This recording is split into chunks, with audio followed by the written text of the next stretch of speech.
YOLO everybody, it's the man, the myth, the legend, Quad MFT here, and in today's video I'll be bringing you guys a 118 kill game, but that's not really the point of this video, guys. I do have my dad on for, of course, another Father Sunday, guys. So Dad, introduce yourself. Hey, what is up, Warriors? It's the Quad Father here, and I'm fortunate to be on. What's the third time this week, man? Yeah, that's awesome, man. You guys are loving the Father Sundays, so I thought, well, why not put more out?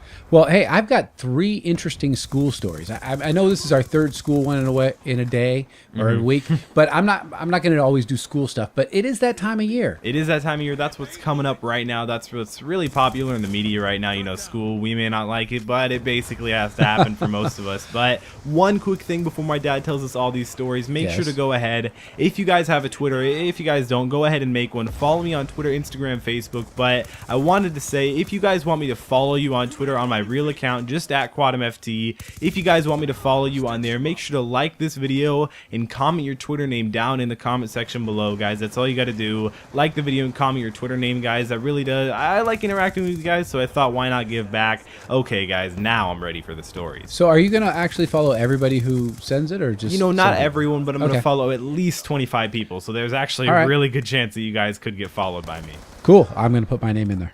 I think I already follow you, Dad. Oh, okay. So, all right. So the 3 stories I have is a girl who was duct taped to her chair. Okay, I'm listening about this. That sounds weird. And then a school got locked down because they actually had gun battles or gun fights. That's scary. That's really scary. It's like a whole nother... What's it called? What was that gunfight? The shooting that kept on going on? Or not didn't keep on going on, but you know what I mean. Oh, yeah. Well, no, that was just one gunman. Yeah, that was one. No, this is more there than multiple? Multiple gunmen at a school. All right. And I actually have a story from my childhood that is... It stuck with me ever since 3rd grade, which was quite a long time ago. So I'll tell you that story tonight. Okay, yeah, I'm here. Let's go. Well, let's start with this gunfight that happened. It actually happened at a Christian school. Okay, that's even a little bit more scary, but okay. Yeah, and so the police actually locked down the school for a while because they got a report that there was a gunfight going on at the school. Okay, I've been in a lockdown before, but most of the time, in fact, every time except for 2, I think it was a drill, and I think the 2 were from the same thing, just back-to-back days. Yeah, and so usually it's nothing that happens. So the police arrive, they lock down the school, everybody gets on their desks. I don't know, I've never been in a lockdown. But they were all locked down. It was actually in Elyria, Ohio, at a school called Open Door Christian School. Which Open Door, that's their title. Yeah, they chose that title. Yeah, so they just let anyone in. Okay. But actually it was all a misunderstanding because the kids actually were having a Nerf gun fight. Oh.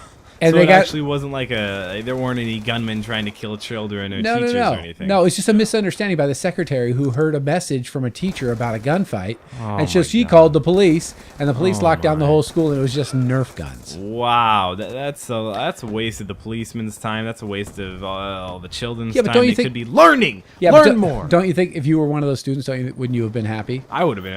Dude, I would have been thrilled. Yeah, don't ever call in a gunfight at your school. Never. But we're the good news, you should. No. But the good news is you can get out of school for a little bit. Exactly. So that's the bonus part. Whenever a lockdown comes on or a drill, I'm like, yes, 10 minutes off. Yeah, exactly. We get to go fire drill. Woo! Exactly. All right. So what about this girl who got duct taped to her chair? Was it by herself? Did she just duct tape herself to the chair? That's kind of normal. It's not normal at all. But. It wasn't a magic act. She wasn't an escape artist. She was just... Okay, she actually got taped she got taped to her chair by her teacher. Oh, one more school story. Yeah, well, yeah, exactly. She gets to tell it. So no, she was duct taped to her chair by her teacher because she kept getting out of her seat to sharpen her pencil. Oh, and they just like, no more sharpening. You know, you can't sharpen your pencil anymore. So I'm gonna duct tape you and stick you to this chair for a few hours. Well, what are you thinking, teacher? Well, yeah, and the girl was even in 2nd grade. Second grade. A little girl. That's so illegal. It's not even funny. No. Yeah, you're not allowed to tie up children, I think. Yeah, so, I'm pretty sure. Yeah, don't tell anyone about what I do to you. Oh, okay. Because this is like public and stuff, so yeah. I get arrested, man. Exactly. No, this girl, she just kept getting out of her chair, and so they duct taped her chair. It reminded me of the bad kid in my school when I was a kid. I want to hear this story. Yeah, his name was Gary. You know, don't you have a kid who always acts out in school? I mean, you know, everyone does. Everybody has that one kid who's always like really loud and always trying to mess with the teacher and mess with other kids, you know? Right. He wouldn't stay in his chair. Maybe my teacher should have duct taped him. That exactly. He's all jittery and everything, but yeah. Okay, so his name was Gary, and he would wander around the class, and he would always do things. Well, we were doing art one day, and we were cleaning up our desks, you know, washing them off with our sponges and, you know, cleaning them up and going back to the sink. We got lots of water on our sponges so we could clean them. Well, he just decided he was going to throw his sponge, and it went past the person he was throwing it at,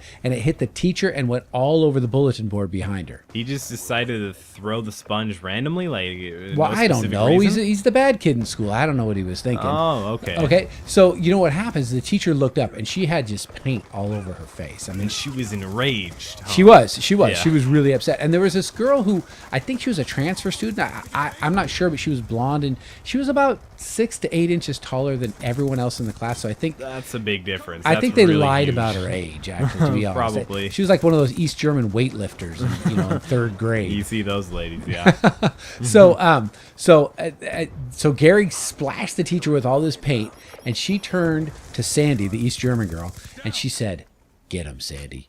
And I'll never forget, this girl she didn't even have to be told twice. She just leapt out of her chair and grabs, I don't know if she did jujitsu or whatever, but she had him in a chokehold in no time. So this kid was taken down. And I don't know if she beat him up or whatever, but she just wrestled. She had him. She just took him down. So I'd never seen a teacher sick one child on the other. Exactly, especially when it actually happened to you. Yeah, well, yeah. And the interesting part is after everybody calmed down, she sent everybody back to her seats. She obviously knew she had done something wrong. Oh, yeah, clearly. Yeah, so she sat down and she said, "You know what? I know all you students are having a hard time in math." She said, "But I'm going to tell you this.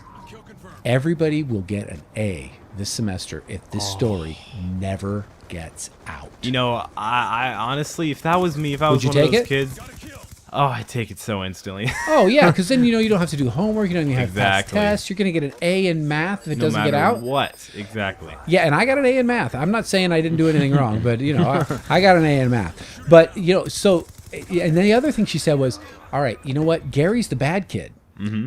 If he tells a story, no one's going to believe it if we all deny it. Exactly, especially when the teacher denies it, especially when at least like 2 or 3 kids deny it, it's like... Oh, yeah. Yeah, I mean, one bad kid compared to 2 or 3 good kids, the principal's clearly going to choose the good kids, or at least the teacher is, yeah. Yeah, and he's always lying, so no one's ever going to believe him. So that's the problem. Like the boy who cried wolf. There you go. That's what I was going to say. What are you, my kid? Oh, maybe. Possibly. This is what your mom tells me, at least. Exactly. Yes, honey, he's all yours. I don't know why he has blonde hair and you don't. Exactly. I don't worry about it. So no, that's a story I will never forget because it was a teacher conspiring with the kids to beat up the bad kid, which, you know what? I can't say I disagree with her, and hopefully I'll get to keep my A even though the story's getting out right now. Yeah, maybe they'll take it back and you lose all your college all your college degrees and stuff like that. I'll fail 3rd grade retroactively. So you have to go back and take everything again. You have to take math for 3rd grade. I'd be good at 3rd grade now. You would rock, man. I'm telling you that. I own at 3rd grade. I hope you guys enjoyed this video. Hopefully this was a really entertaining topic. If we could shoot for no, not 100. That's weak, man. If we could shoot for 200 likes. 201. Okay, 201 likes. That'd be epic. It's been Quadum FT again. Comment your Twitter name down in the comment section below. Oh, yeah. It's been Quadum FT and the Quad Father, and we'll see you next time. See if I don't have to repeat the 3rd grade.